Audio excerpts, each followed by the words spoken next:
There's a pretty one, Ulysses.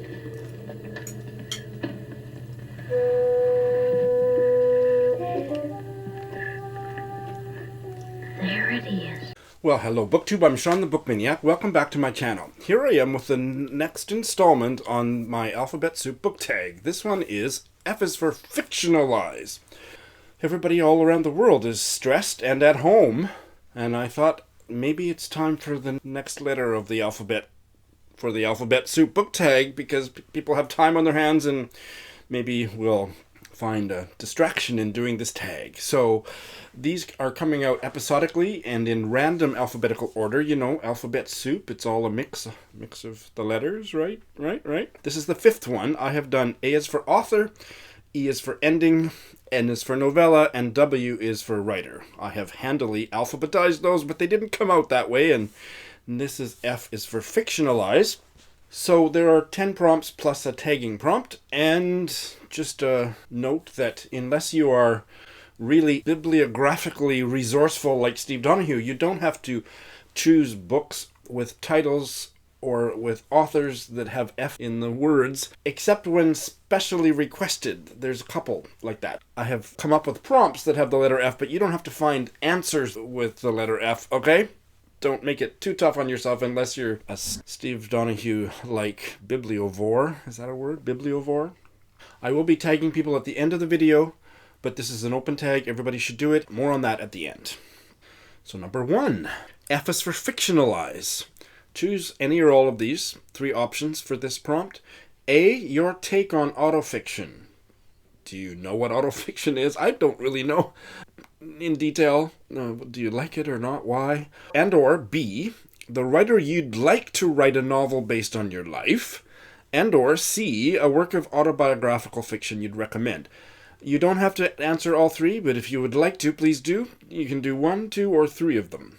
I have chosen a novel that I read late last year by the Serbian writer Danilo Kiš, Psalm 44, translated from the Serbian by John K. Cox. This was a harrowing reading experience about a female prisoner at a German concentration camp in the dying days of the Second World War.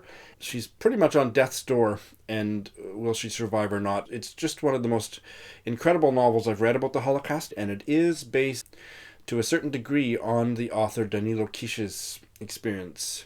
His father, I believe, died in one of the concentration camps, and there is also flashbacks to a horrific scene of massacre of Jewish people that he witnessed, or certainly members of his family did. So it is quite autobiographical, and it is powerful beyond words. I should say, for autofiction, I only vaguely know what it is. I think it's some fancy French thing, and it's where you lightly fictionalize an autobiographical experience.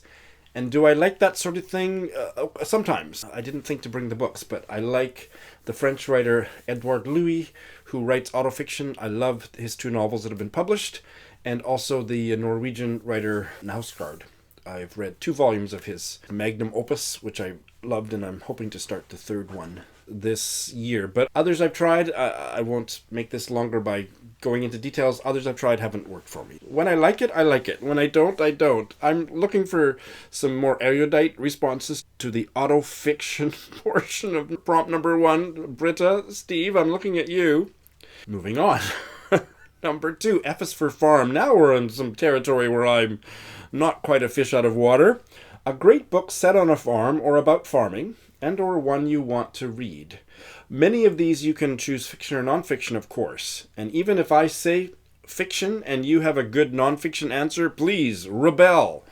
Broaden the tag. So I have chosen a work of Western Canadian fiction that I studied as an undergrad at the University of Saskatchewan back in the day, and that is Frederick P. Grove's Fruits of the Earth. My memory of this, I want to reread it, which is why I picked up this secondhand copy some months back.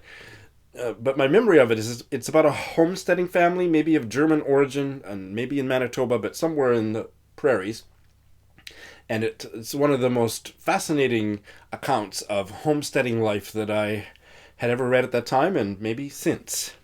Frederick Philip Grove was a fascinating Canadian writer because he was exposed as kind of a fraud. He manufactured his biography, and it came out maybe after his death that he made it all up. But he sure was a damn fine novelist. I don't know how easy it is to get anymore. It's an ebook, I don't know, but I'm looking forward to rereading it. But a farm novel that I very much want to read is from Scotland. Lewis Grassic Gibbon's Sunset Song. I think it's published about 1920. And it's written with a lot of Scotch dialect in it. And it's the first of a trilogy. I think it's the only one of the trilogies that everybody talks about. I first found out about it on the Reading Envy podcast. And I was hooked. First published 1932. There is an audiobook that I want to read in tandem with reading the print version. And it is about a bunch of characters just before World War I. And I think the female protagonist herself was a farmer. Number 3, F is for Frank, Franz, Franny, or ... A writer you recommend or want to read whose first and or last name starts with F. Bonus points if you can come up with somebody whose first and last name starts with F. I couldn't think of anybody other than some post-colonial theorist who shall remain unnamed, but so you can take that one if you want. But I have done fairly well with this tag. I have chosen Fatima Farheen Mirza's novel. I think it was published last year, A Place for Us. This was the debut novel in the Hogarth imprint. What's the name of that imprint that's so controversial? Anyway, it's the Sarah Jessica Parker imprint of Hogarth. And I don't really know who Sarah Jessica Parker is. Isn't she like Peter Parker's sister? I'm not sure, but she's somebody famous, and people didn't think that she would be able to choose good books. So this was one of my top reads of last year, an emotionally powerful read. It was my top pick for the semi-final round of the BookTube Prize last year. Absolutely loved it. I will link to my full review, and there's 2 F's in her name. Can't wait for her next novel. Number 4, F is for, I didn't put 2 4s in the prompt because it's too much of a tongue twister. So F is for the love of God. A rather quaint expression of exasperation. For the love of God. An experience of extreme exasperation while reading. About a book in its entirety or a smaller section thereof. You can answer this any way you want. Now, I did have a tag in the A is for author part of this series, which was a book that pissed you off. This is quite similar, and you know what? I do review all the prompts to make sure I haven't got duplications, but I think even if you did A as for author and did talk about a book that made you angry, you can probably come up with an interesting other answer for this one, so I'm keeping it. Again, an experience of extreme exasperation. My intro for this one is 2 novels by John Boyne. So let me start with the positive, which is a novel that didn't exasperate me.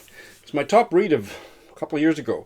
John Boyne's The Heart's Invisible Furies. I love this novel with all my heart. Absolutely loved it. It was my first book by him, and I thought I had discovered a new favorite writer.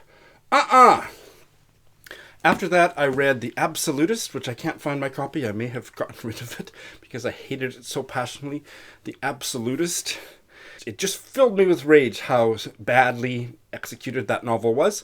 I have a very ranty review, which I will link in the show notes.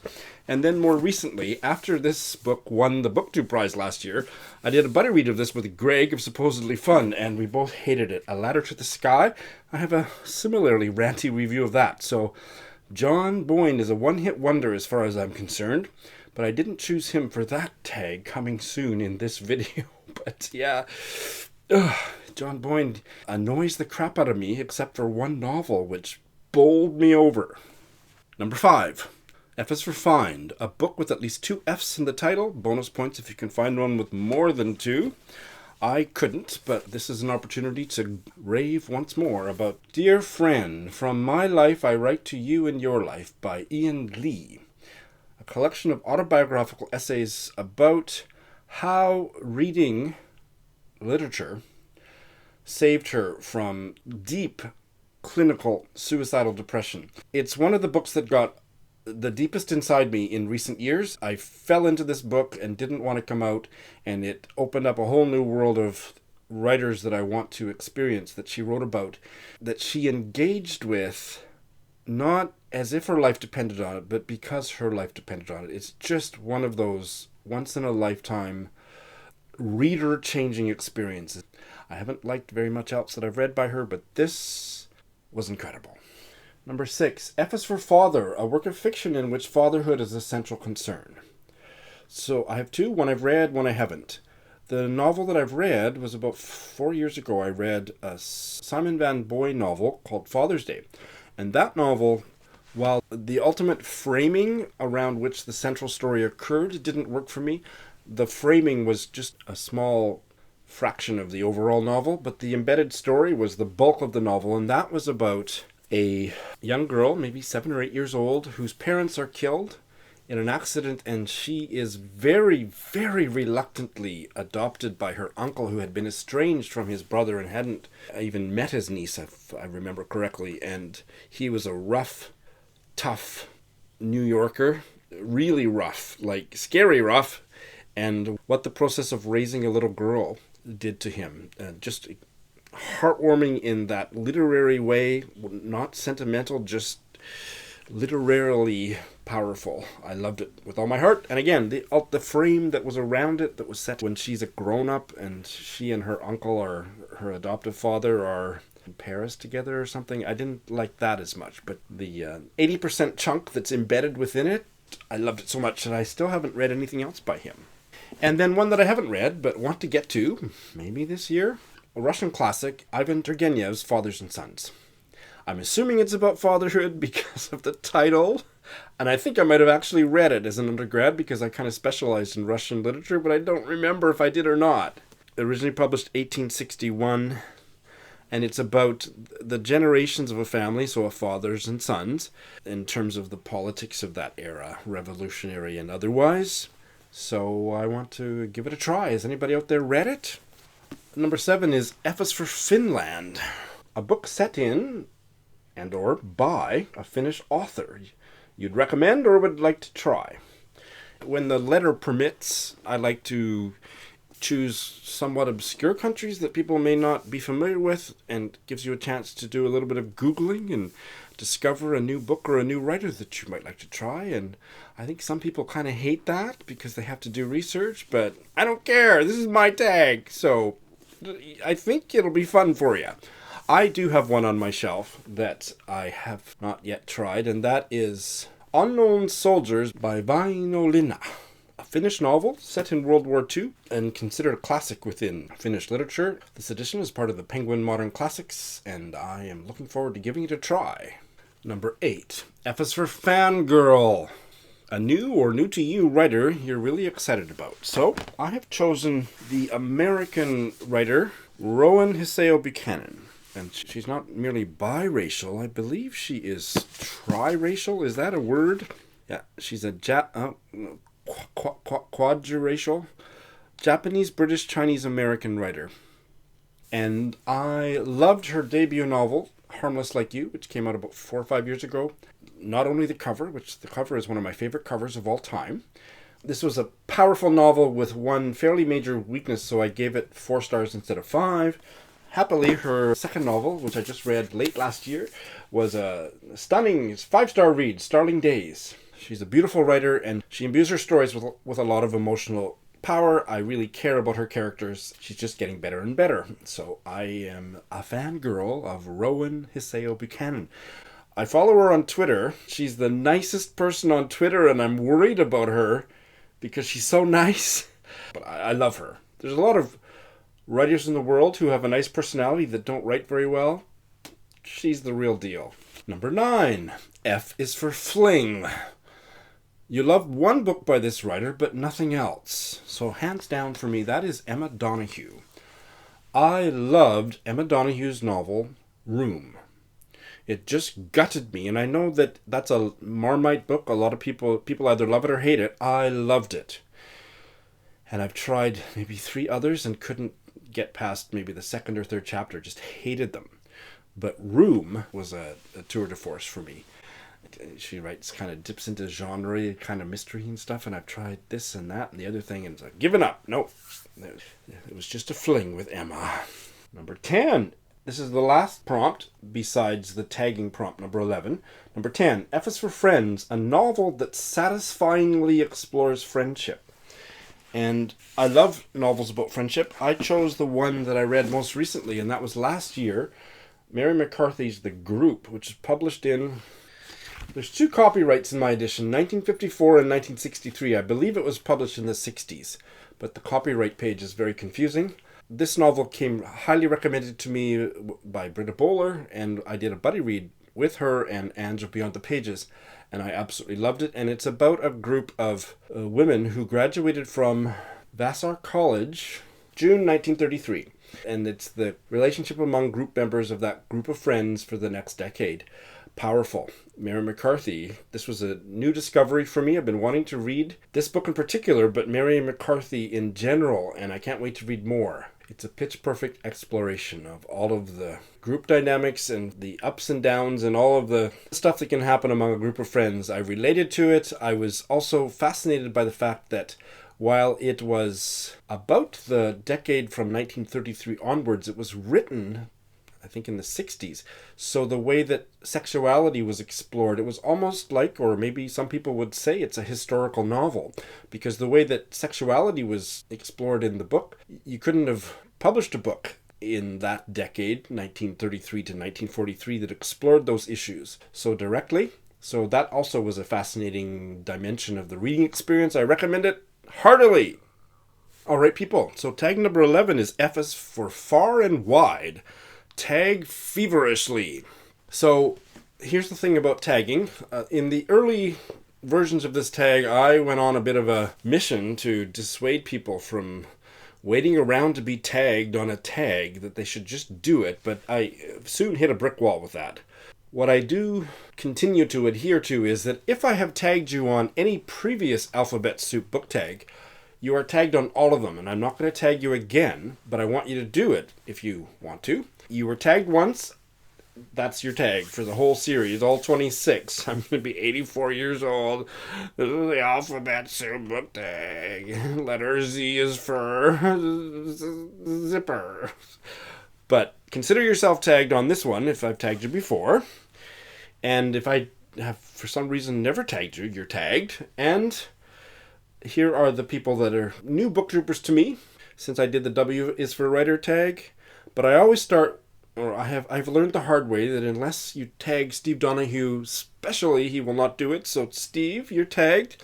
And then these are people that I also recommend to you. Some of them are new to me, but other people just shout outs that you should check out. So the next one is Chris and Emily of the Book Cougars podcast. Chris and I have developed quite the buddy reading friendship, and it's delightful for me because I have been a big fan of the podcast that she and Emily host. And can't remember, I guess she found my channel and started commenting, and we've done 2 buddy reads and keep in touch a bit on Voxer.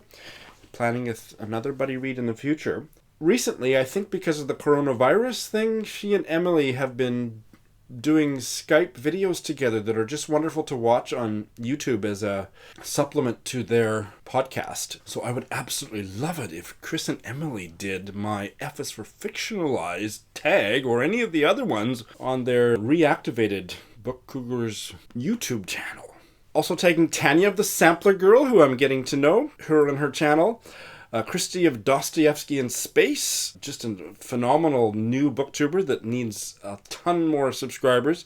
Lucas of Bits and Lit, he used to be Strike the Sun, an American doctor, I think, in China. Wibka of One Book, One Review. Kim at K. Becker's Books, who just mentioned me in a recent video and just warmed my heart. Liv J. Hooper. Liv J. Hooper was one of the early channels that I started watching even before I started my channel 3 years ago.